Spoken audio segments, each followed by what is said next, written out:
New today, a father and daughter are facing charges after human remains were found in Hocking County earlier this week. Authorities later identified a person of interest, Michael Dixon, who deputies say admitted to killing Whitaker and trying to hide his evidence. It was late July in the rural quiet of Hocking County, Ohio, when the first ripples of concern began to spread. The small, tight-knit community was used to stillness, rolling fields, stretches of woods, and narrow back roads where everyone knew each other's names. That summer, however, the stillness was broken not by the rustling of leaves or the sound of tractors, but by something darker, the unexplained disappearance of 56-year-old James "Jim" Whitaker. Friends and family noticed he had not been seen since early July 2020, and when calls and visits went unanswered, worry turned into alarm. On the 25th of July, the Hocking County Sheriff's Office received a request for a welfare check. Deputies were dispatched to Whitaker's property in South Bloomingville, a sparsely populated area where houses sit far apart, each surrounded by dense vegetation. When they arrived, the deputies found no sign of Whitaker. His home was locked and eerily quiet, as if frozen in time since his last known appearance. Some belongings were missing, including personal items that, in the eyes of investigators, suggested more than a simple disappearance. 2 days later, the investigation took a sharper turn. Detectives had gathered enough information to secure a search warrant for the home of one of Whitaker's neighbors, 40-year-old Michael Dixon of Laurelville. Dixon was known locally a man who kept mostly to himself, but whose occasional interactions with Whitaker had never raised much public suspicion. Investigators believed he might have information about Whitaker's disappearance. When they located him, they invited him to the station for questioning. Was you shooting anything else? That and the 22. Okay. I only shot that once, and I can show you where it hit the tree. Okay. Because I know they go far. It's like shooting a rifle, the new ones. Well, it's no big deal. We had somebody that fired a gun and it struck a windshield. Nobody got hurt or anything like This that. is my dad's property, Jim Whitaker. Okay. We haven't been able to communicate with him for 20-some days. He's not in his house. I think something's happened to him. There's other people in here when we got here. They left about as soon as we got here. They didn't give us no answers on where he was. The thing is, I know my son. He's never done this. 56 Never. years old. He's never just disappeared. Right.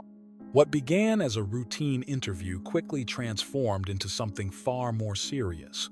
During the interview, Dixon began to falter under questioning. At first, he denied knowing anything about Whitaker's disappearance. But as detectives pressed with evidence and inconsistencies in his statements, Dixon admitted to killing Whitaker.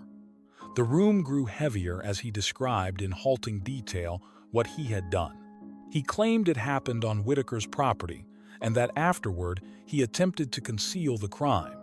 His words were matter-of-fact, lacking the kind of remorse investigators often looked for. It was a confession that would soon set off a chain of events leading to one of the most unsettling discoveries in the county's history. Armed with Dixon's statement, deputies quickly secured another search warrant, this time for Whitaker's property.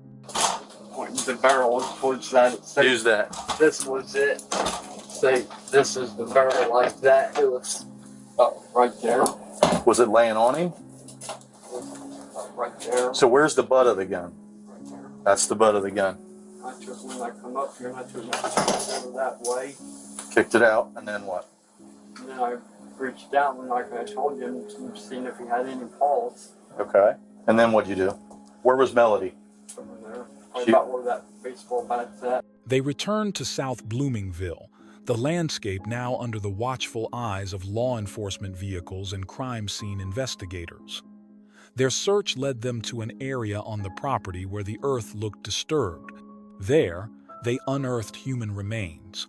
Forensic testing later confirmed what many had feared. The remains belonged to James Whitaker. The horror didn't stop with Michael Dixon. Authorities learned that his 18-year-old daughter, Melody Dixon, had also been involved, though not in the act of killing, but in what followed. Witness statements and subsequent interviews revealed that Melody had been present at the scene when her father killed Whitaker. She had lied during her own police interview, giving investigators false information in an attempt to mislead them. The decision to lie to protect her father would come to define the legal consequences she would face. Both were arrested and booked into the southeastern Ohio Regional Jail in Nelsonville. New today, a father and daughter are facing charges after human remains were found in Hocking County earlier this week. On Saturday, sheriff deputies were investigating a missing person from South Bloomingville. Family members reported James Whitaker had been missing since July 3rd, and some items were missing from his home. Authorities later identified a person of interest, Michael Dixon, who deputies say admitted to killing Whitaker and trying to hide his evidence. They also say his daughter, 18-year-old Melody Dixon, witnessed the incident and lied to investigators. Both are currently in jail, and more charges are expected to be filed. Michael Dixon was charged with tampering with evidence, a third-degree felony, alongside other potential charges pending the grand jury's review. Melody Dixon was charged with obstructing justice, a fifth-degree felony. To the public, it seemed clear there was more to the story, and as court documents and investigative reports began to emerge, a disturbing picture came into focus. The involvement of Melody Dixon added another layer of darkness to the case. These Rive HD. For many in the community, the tragedy was compounded by the image of a young woman entwined in the crimes of her father. The legal process was deliberate and closely watched. Prosecutors worked to ensure that both Michael and Melody Dixon would be held accountable. For Michael, the charges evolved to include murder, tampering with evidence, and engaging in a pattern of corrupt activity. The trial featured forensic evidence, witness testimony, and the grim details of how Whitaker's life was ended and his remains desecrated. The jury heard about the bleach, the burning, the forged note, and the attempt to shift suspicion away from Michael. They also heard from the forensic experts who matched the recovered remains to Whitaker and described the surgical hardware found in the skull fragments. For Melody, the trial centered on her knowledge of the crime and her choice to lie to authorities.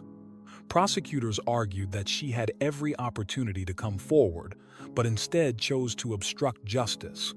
Her defense suggested she had been manipulated and feared her father's control, but the court ultimately weighed her actions against the law. The defendant killed James Whitaker. The defendant took James's property after he killed him and sold it to other people. The defendant took the murder weapon and got rid of it to prevent apprehension and discovery of what he did. The defendant cut up James Whitaker's body and used instruments to break down his bones and put him in a burn pit. The defendant put gas and accelerant and tires and things on this burn pit so that the body of James Whitaker would never be found.